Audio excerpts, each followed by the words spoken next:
سرخط مهمترین خبرها. امامعلی رحمان از منبر سازمان ملل متحد درباره مشکلات جهانی سخن کرد. بازداشت گروهی از راهزنهای دوشنبه که قبلا یک شهروند چین را غارت کرده بودند و یک منطقه نادر تاجیکستان به میراث یونسکو وارد شد.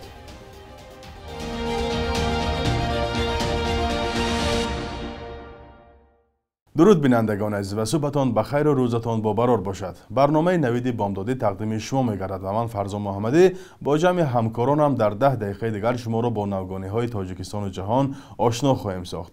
امروز 21 سپتامبر است. امامعلی رحمان رئیس جمهوری تاجیکستان در مجمع عمومی سازمان ملل متحد از بحران جهان و آبشوی پریخا و افغانستان و حفظ کتاب قرآن گفت، اما به مشکلات داخلی کشورش اشاره نکرد. این سخنرانی پرزیدنت تاجیکستان 20 سپتامبر پس از روز ملاقات او و همتایان دیگرش از آسیای مرکزی با پرزیدنت آمریکا جو بایدن صورت گرفت. ما شاهد تحولات نگران کننده در عرصه بین المللی هستیم، گفت او در آغاز صحبتش. تروریسم، افراطگرایی و جنایت‌های متشکل فرامرزی، مسلح شوی با شتاب، اینچنین اوج گرفتن جنگ سرد به پایداری صلح و ثبات، امنیت و رشد بین المللی تهدید می‌کنند، ادامه داد امامعلی رحمان. از هیچ گروه و یا دولت نام نگرفت. او در چنین وضعی به گفتش حساس جهان همبستگی کشورهای آسیای مرکزی را مهم خواند. این به کشورها امکان می‌دهد که مشکلات جاری را حل نموده به پایداری صلح و ثبات مساعدت کنند و به حالت‌های فوق‌العاده واکنش فوری نشان دهند. رهبر تاجیکستان شرح نداد که منظورش از مشکلات جاری چیست، در حالی که تاجیکستان و قرقیزستان دو کشور منطقه سالها باز سرحد خود را تعیین کرده نمی‌توانند و این مشکل در 2 سال اخیر باعث به دو درگیری مرگبار شد. دولت‌های دیگری آسیای مرکزی نیز یا بر سر سرحد و راه و یا زمین و آب بحث دارند. در آخر از نمایندگان کشورها خواست برای عضو غیر دائمی شورای امنیت شدن تاجیکستان در سالهای 2028 2029 رای بدهند. اما پرزیدنت تاجیکستان در سخنرانیش به مشکلات داخل کشور از جمله بیکاری افزون، مهاجرت و فرار مغزها و نقض حقوق بشر و نبودن آزادی‌های سیاسی و دینی هیچ اشاره نکرد، چیزی که سازمان و کشورهای غربی پیوسته در گزارش‌های خود یادداشت شده برای اصلاح وضع به دوشنبه هر دفعه توصیه و فرصت می‌دهند. مقامات وزارت کارهای داخلی در شهر دوشنبه گروهی از راهزنها را که اساساً جوانان بودند دستگیر کردند. با اطلاع گزارش اخباری وکیده 2 نفر از این گروه را بازداشت کرده و باقی مانده‌شان را در پیگرد قرار دادند.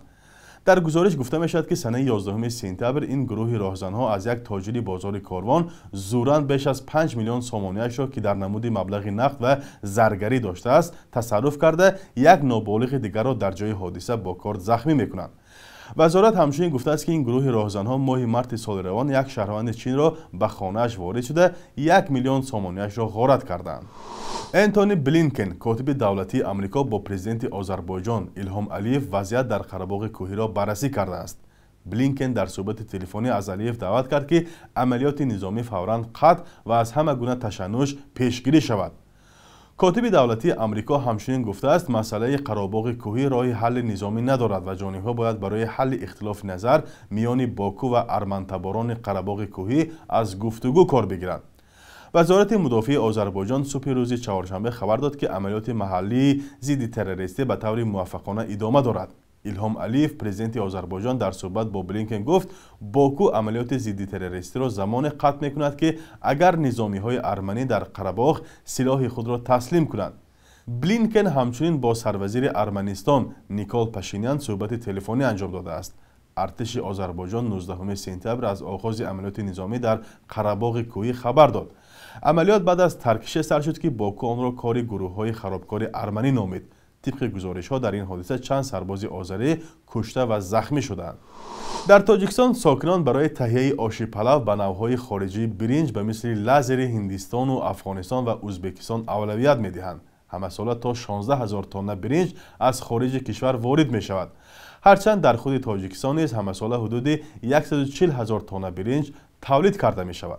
در روز جهانی برنج همکاران ما اسکندر فیروز و امیر ایسایف با شالی پروران و آشپزان و ساکنان صحبت‌ها کرده گزارش تهیه ساختند که حالا با هم تماشا می‌کنیم. در شالیزارهای تاجیکستان موسمی درو در اوج است.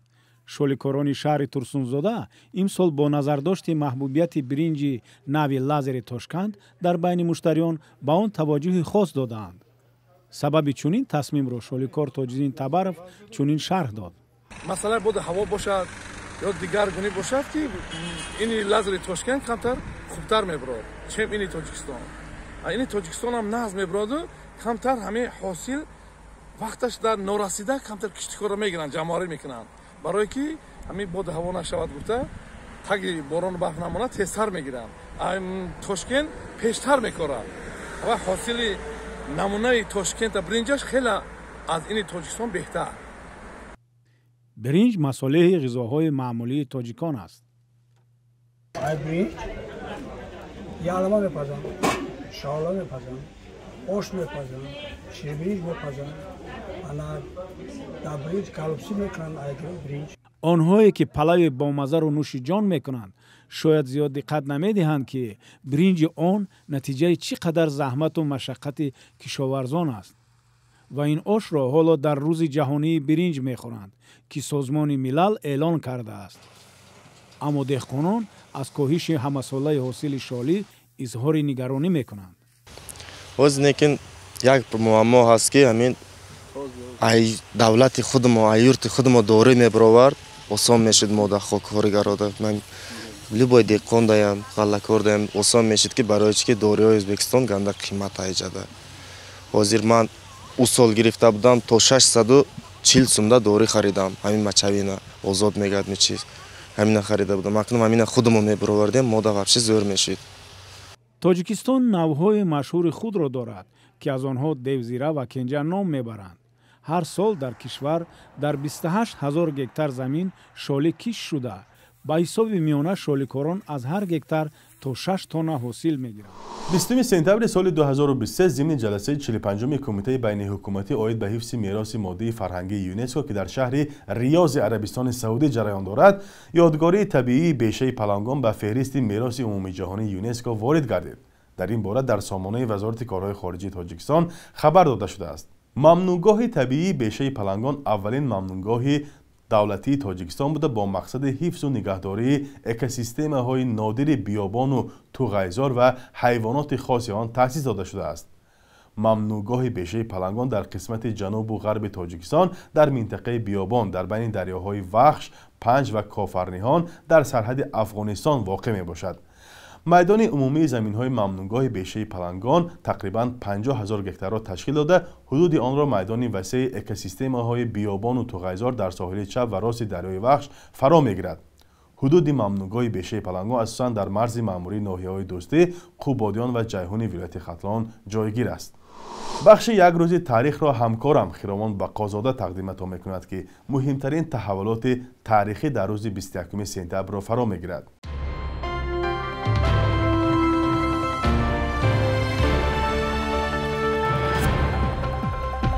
шаби 21 ба 22 сентябри соли 1991 дар авҷи рӯёрӯyии сахти сиёсӣ миёни коммунистҳо ва мухолифони онҳо дар тоҷикистони тоза истиқлол дар маркази душанбе мақомоти вақт ба кандани ҳайкали пешвои болшевикҳо Владимир Ленин иқдом карданд.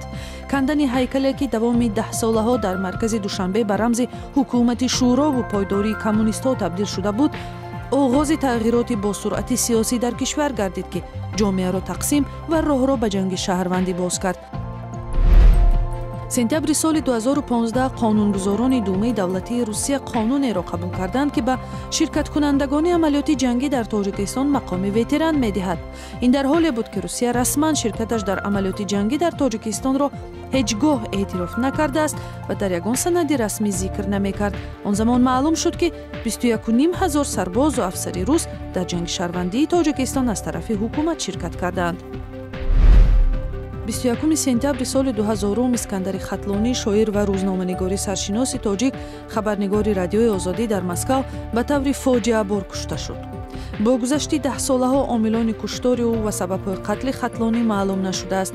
худи ӯ гӯё бо пешбинӣ аз марги ноҷавонмарdonaаш гуфта буд: худоё, беватан мемирам охир ва бегуру кафан мемирам охир, агарчи ваҳдати ҷону танам ҳаст, парешон ҷону тан мемирам охир.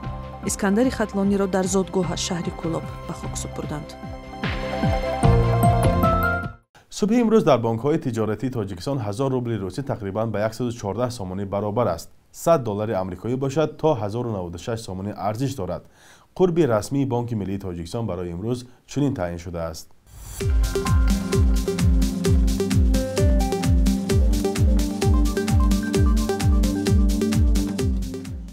بینندگان عزیز، تشکر که تا آخر برنامه ما را همراهی کردید. خبرهای از این بیشتر را در سامانه رادیو آزادی با نشانی azadi.org و azadi.mobi پیدا کنید. خدا نگهدارتان.